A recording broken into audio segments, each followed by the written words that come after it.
It finally happened. After 2.5+ years with my 2022 Hyundai Ioniq 5, the 12-volt battery is completely dead. In this video, I'm going to tell you guys about what happened, what I did to resolve it, and why I think this is just something that we have to accept. This is an important topic for EV owners, so if you want to find out more, then stay tuned. Hey folks, it's the Ioniq guy. If this is your first time to my channel, welcome. My name is Corbin and I cover all things Hyundai, Kia, Genesis, EV related. So the story all starts with the fact that I now have an Ioniq 6 in my garage sitting next to my Ioniq 5. And beyond that, in the past few weeks, I've had both the Kia EV9 as well as the Genesis GV60, each for a week so I can do a review video on them. So I haven't been driving the Ioniq 5. It's basically been collecting dust in my garage since about the time my lease started for the Ioniq 6 in mid-April. So anyway, the other day I went to open the hatch in the Ioniq 5 in my garage, and I pressed the button and the door only opened about 2 or 3 inches and stopped. And I said, what the heck? I have never seen that happen before. Let's see if it does it again. Yeah, what the heck is this? So I pressed the button on the outside of the car again, and it moved a tiny bit more, and I tried a third time, and then it just didn't move at all. And I said, uh-oh, this sounds like it might be the 12-volt battery. So at that point, I tried to start the car, and the car would not start. I got multiple warnings on the dashboard, and I knew it was the 12-volt at this point. So I just went to get in my Ioniq 5, and I'm getting 12-volt battery voltage low. Stop safely. I just went to turn the car on. I guess this explains why the hatch wasn't opening. Whoa. I just put my foot on the brake. And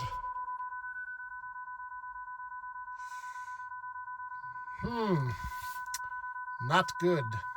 So I grabbed my voltmeter, opened up the hood, and checked the battery terminals, and lo and behold, it was sitting at 7.5 volts. A 12-volt lead-acid battery really only likes to be between like 12.5 and 12 volts. So it has a very narrow voltage range, and then after that, it just drops off a cliff. And at that point, you get sulfation, and the battery pack more or less just gets completely destroyed. So at this point, I said, you know what? I'm gonna boost it. I'm gonna let it sit and charge for a few hours, turn the car off, and leave it for another day and see what happens. I wanted to give it the benefit of the doubt. So I did that. I boosted it, got it started, let it charge for a few hours, turned it off, and then the next day I came back and I checked the voltage, and somehow it got down to less than 3 volts, which I've never seen a 12-volt battery go down to 3 volts. So at this point, I knew for 100% certainty it was completely shot. Let's check the voltage on here and see what it's back down to. It's probably pretty low, I would imagine. Holy cow. Down to 2.88 volts. Wow.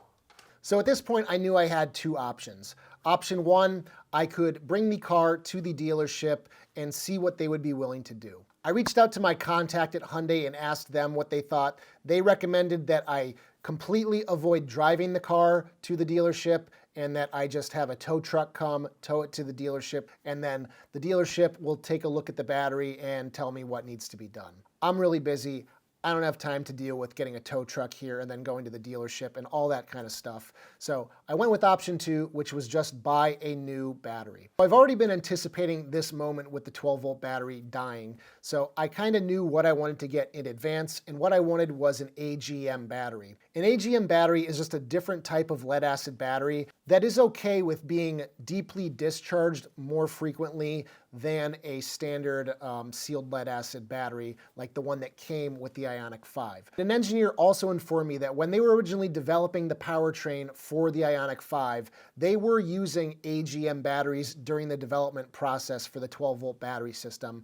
And then when the car went into production, they decided, let's save some money, let's put in a lower quality battery that's not going to be as happy when you have all these critical systems of the car operating, drawing lots of power on it. So here's why I don't think this is actually that big of a deal. Now I will say, this is a double-sided issue. So if you have an Ioniq 5 that's approaching 2-3 years of age, I think it's going to be totally normal that the 12-volt battery is dying in these cars. Now on the flip side, If you have a brand new Kia EV9 or a remotely new Ioniq 6 or 5 or whatever EV from Hyundai, Kia, or Genesis, if it's under a year old, it is not normal for that battery to be dying within 12 months. Now, the reason I don't think it's an issue for older batteries is because we're in this mindset from driving gas-powered cars for years and years and years that batteries are usually good for like 3, 4, 5 years, and then they're usually crap. But you have to think about what that 12-volt battery in a gas car is doing. So typically, its biggest chore is going to be to get that motor started. It's got to draw a lot of current through it to turn that starter motor to get the engine running.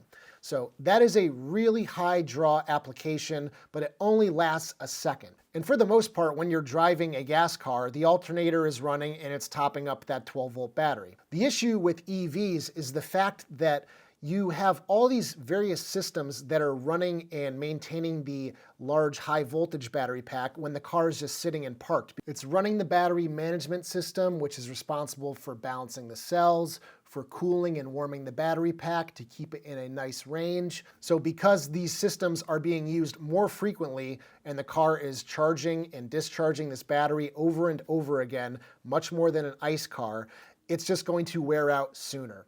So I think we just have to get into this mindset that the 12-volt battery is just going to go a little bit quicker than we're used to. And like I just stated, on the contrary, if you do have a newer car, the 12-volt battery has no reason to be dying within a year. And then that goes back to the whole ICCU issue with the 12-volt battery not being properly maintained and charged by the car. And that is a whole nother issue. This is mainly just talking about worn out 12 volts.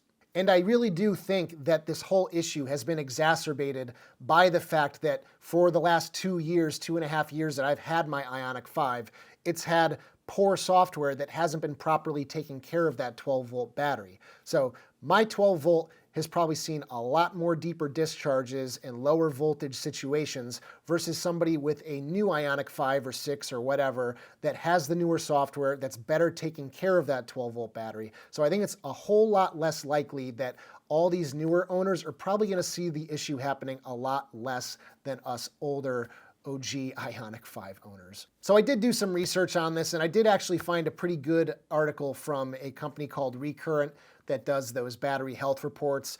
I personally am subscribed to it, and I get a monthly battery report from them. But anyway, they have an article about EVs and 12 volts, and they have a whole section called Battery Wear in EV versus ICE. And I'll just read it real quick. Browsing EV forums across the internet will suggest a common theme: increased rate of 12-volt battery replacement. Many owners report replacing the battery in just 2 to 3 years, which is far sooner than typical replacement in an ICE vehicle. Additionally, a poor performing battery has clear symptoms in an ICE vehicle, often being slow to start. In an EV, however, it's quite difficult to assess 12-volt battery issues as it becomes a software issue. Owners often report strange vehicle behavior such as flashing dashboard lights or infotainment issues. Engineers in the space have suggested that a likely culprit is the software itself. EV manufacturers took the easy road when designing the split battery system, adopting the existing ICE architecture because it worked. The issue is likely in how and when the high voltage battery charges the 12-volt battery, and how the additional electronics play a role. Example, BMS, users checking state of charge. So yeah, they're not wrong here. If you go to any EV forum, you're gonna find so many people complaining about dead 12-volt batteries. It's not just a Hyundai, Kia, Genesis issue, it's an EV issue. Now, for the most part, pretty much every EV maker is still using lead-acid batteries for their 12-volt systems. Now, several years ago, Tesla did move their 12-volt system to be based on a lithium battery, so I would imagine that Tesla owners probably aren't going through this problem very much anymore, but I haven't really looked too deep into that. I just really hope that at some point in the future, maybe these other bigger companies that have been around a lot longer can figure it out and move to a lithium-based 12-volt system, or hopefully a 48-volt system, which the new Tesla Cybertruck has, and is basically a big step change in terms of low voltage systems for cars. It allows you to use much smaller wiring, which decreases cost, decreases weight, and all around is just a better option for a car. So I know a lot of you have had issues with your 12-volt batteries, and many of you have been able to bring them into the dealership and they have replaced them under warranty. It seems to be hit or miss because a lot of the time the dealerships will find nothing wrong with your 12-volt battery, even though your car dies on an almost daily basis. There's a few people in my Facebook group that have talked about this at length and talked about their stories, and it sounds extremely frustrating. So what did I do? So I ordered a Wheeze battery on Amazon. And it's not a name brand that you'd think of when you think of batteries. It's not Die Hard, it's not Optima, but the reason I went with it, it's cheap, it has good reviews, it's an AGM battery, so it's what I was looking for, and it was a drop-in replacement. It's 60 amp hours, it's group size 47, which is the same battery between the Ioniq 5 and the Ioniq 6. It checks every box that I need for the car. So I purchased one. Unfortunately, it's not part of the Prime program, so it took about 5 or 6 days to get it. So my Ioniq 5 sat completely dead for almost a week before I got this installed. Installation is super easy. You basically just open your hood, remove that plastic cover over the 12-volt battery. You use a 10mm socket wrench to loosen the battery terminals, and then I believe it was a 12mm bolt that needed to be removed to undo the battery from the tray, and then at that point you just pull it out, drop in the new one, connect the battery, and you should be good to go. Now after I did swap in the new battery, I did turn the car on and I just left it sitting there in the on position for a couple hours. I turned the headlights off, I turned the HVAC system off just so it wasn't drawing power from the battery pack, and I just let it sit there and charge the battery. Now the battery did come with just about 12.6 volts on it, which according to the manufacturer is the level that it needs to be at to install it in your car. If it's below that, then you are going to want to put it on a battery tender and bring it up to 12.6 volts on the low end before you hook it up to your car. You don't have to do anything to the car after you install the battery. Nothing has to get reset or anything. I did notice, however, though, that all of my efficiency data in the trip computers is completely wrong after swapping in the new battery. It said that over the last several thousand miles, I think that I was averaging 4.2 miles per kilowatt hour, which is just absolutely false. So I'm not sure why that happened, but it did, which is unfortunate because I do like to track my efficiency through the car's computers, but oh well. So a lot of you are gonna say, why don't I just swap in a lithium-based battery for the 12-volt lead acid? Now, there's gonna be a few reasons why you don't wanna do that. I know a lot of you are probably gonna disagree with this, but there's evidence to back my point here. So there's a company called Ohmu, and they sell a drop-in aftermarket lithium-ion 12-volt battery, and plenty of YouTubers recommend them. Now, I did some research and I found a video on YouTube on a channel called Ioniq. He did a teardown video of the Ohmu battery, and what he found was a very poorly constructed battery, especially considering the price tag of this thing. It is $480. Considering the fact that you could buy almost 4 of these AGM lead acid batteries for the price of one of these Ohmu, it just doesn't make any sense. On Ohmu's website, they claim that the battery will last 4 times longer than a traditional sealed lead acid battery. That might be true, but these cars were not developed to charge a 12-volt lithium-based battery. Now, I really recommend that you guys go watch this guy's video. He did a great job explaining it, much better than I can do. He sounds like he knows what he's talking about.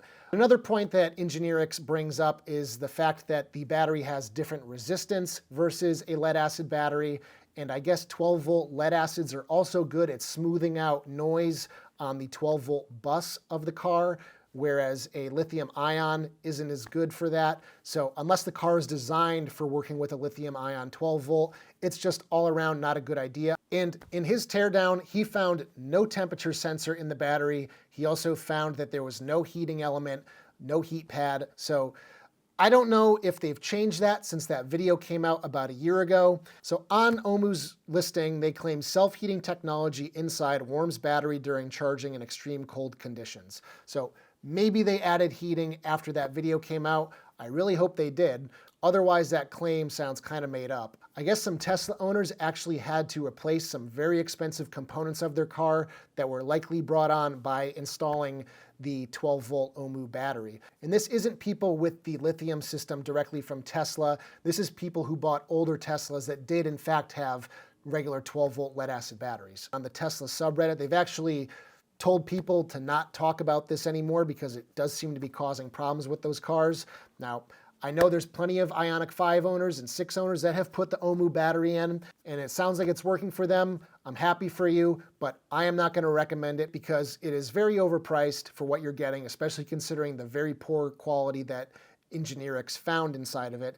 And if you just need to replace a 12-volt battery with a lead acid, just do it every couple of years, and it's only going to cost you $140 versus all this cost up front that could potentially just open up the door for a bunch of issues. Save your money, just buy the cheap lead acid batteries and replace them more often. And especially if you don't plan on keeping the car for more than a couple years, or if it's a lease, why would you invest all this money into an overpriced battery that you don't necessarily even need? So here's my advice to you if you own a Hyundai, Kia, or Genesis EV. Proactively replace your battery every couple years.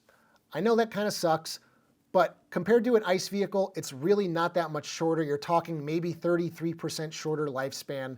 You're not replacing brakes. You're not doing oil changes. Just consider it standard maintenance. You're going to have to accept that the 12-volt battery isn't expendable and it's going to have to be replaced at some point. So it's just happening a little bit sooner with electric cars. Now, if you have the time and patience to get your car towed into the dealership and you're under the warranty, bring it in. You might get lucky. You might save yourself $140. But you got to factor in your own personal time to get that done. For me, it wasn't worth the hassle. And I am by no means excusing Hyundai for the 12-volt issues related to the ICCU not charging the 12-volt battery properly. So that's a whole nother topic. I wanted to talk about just the 12-volt battery in this video. As we know, the ICCU recall did take place a couple months ago. A lot of you have already gone out and gotten your recalls done. So if you are thinking you want to proactively replace your battery pack, I will leave links down below to several batteries on Amazon. I'll leave the link to the one that I'm using. I will also leave a link to an AC Delco if you want a more name brand. Obviously, I will monitor my situation, and if something happens with this 12-volt battery, do trust you will hear about it. So anyway, guys, if you liked today's video, give it a thumbs up. Consider becoming a channel member for as little as $3 per month. You can help support the channel, and you will get early access to all of my videos. Check out my store at ioniqguy.com for accessories for your Hyundai, Kia, or Genesis EV. I've got new ones popping up all the time, so be sure to check regularly. And as always, I'll see you guys in the next one. Take care, everybody.